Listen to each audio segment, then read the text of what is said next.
According to the Association of American Railroads, since 2008, roughly 400,000 carloads of crude oil traveled to West Coast refineries each year.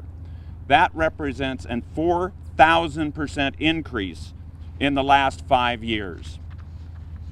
The volume of crude oil brought into California by rail has gone from 45,000 barrels in 2009 to more than 6 million barrels in 2013, a 135-fold increase in just 4 years.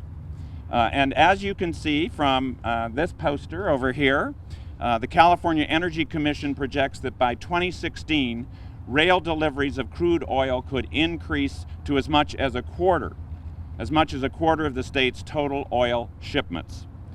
Because of this rapid change in the transportation of crude by rail, state safety rules are simply not what they need to be.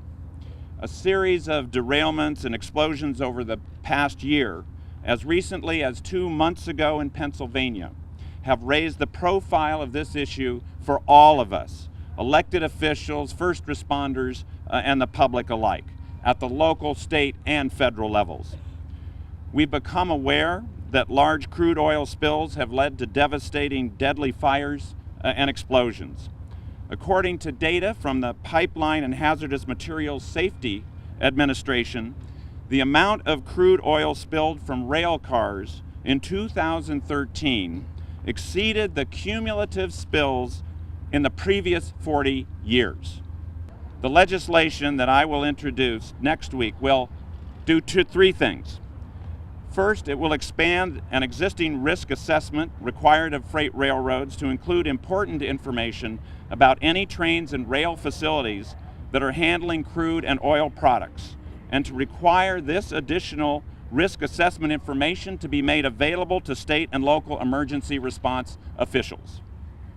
This includes critical information to be made available to local fire and police agencies, including the degree of flammability, toxicity, and flashpoint of the oil being transported, the number of tank cars in each train, the standards the tank cars were built to, the amount of oil carried per train, the results of any rail inspections in the jurisdiction, and similar kinds of information.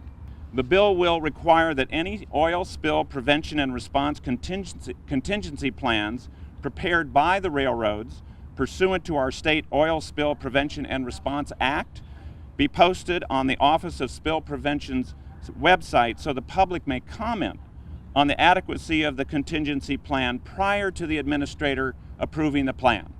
The public has a legitimate interest and right to know and a need to know this information so the public can be confident that we are doing everything we can to appropriately protect them and our communities. And third, the bill will require the administrator of oil spill prevention and response to offer grants to local first responder agencies to assist them in developing and upgrading their own oil spill prevention and response contingency plans. These are prudent and responsible requirements that will make the state and local emergency response efforts the very best and most effective they can be. While we know that no matter how careful operators are, it may be impossible to prevent a rail mishap, but the better we are prepared to respond, the greater our success will be in protecting life and property.